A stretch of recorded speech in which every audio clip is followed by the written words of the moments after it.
है। दौड़ खत्म हुई, चाह मिटी कि पाया। पाया तो सदा से था ही, तुमने एक क्षण को भी परमात्मा खोया नहीं है नवल किशोर। इसलिए पहले तो यह भाषा छोड़ दो पाने की, यह लोभ की भाषा है, यह धंधे की भाषा है, यह व्यवसाय की भाषा है। दूसरी बात, तुम कहते हो किसी संत के दिए हुए मंत्र को दोहराने से। पहली तो बात, तुम कैसे जानोगे कौन संत है? अगर तुम यही पहचान लो कि कौन संत है तो तुम खुद ही संत हो गए। केवल संत ही संत को पहचान सकता है। तुम कैसे पहचानोगे कौन संत है?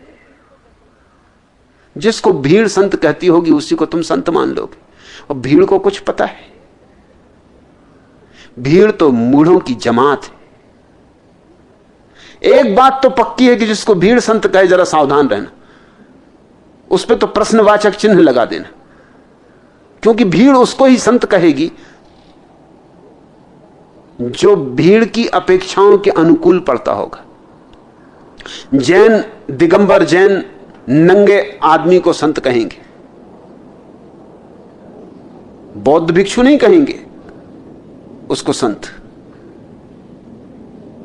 जैन तो अगर दिगंबर हैं तो नग्न को संत कहेंगे, और अगर श्वेतांबर हैं तो मुंह पट्टीधारी को संत कहेंगे।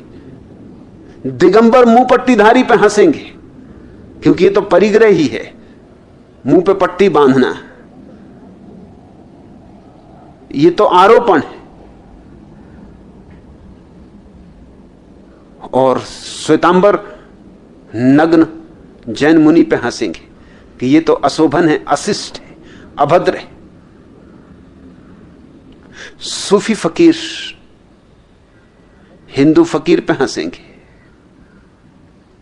कि ये भी कोई संतत्व है, और हिंदू फकीर सूफी पर हंसेंगे कि ये भी कोई संतत्व है।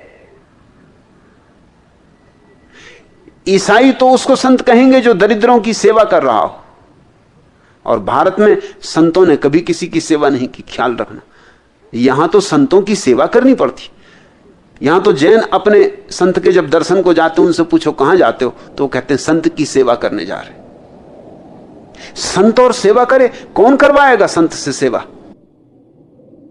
क्या पाप करवाना है अपने हाथ से? समझ लो कि महावीर स्वामी मिल जाए, तुम्हारे पांव दबाने लगे, तुम दबाओगे, तुम एकदम उछक के भाग खड़े होगे, हे प्रभु बचाओ,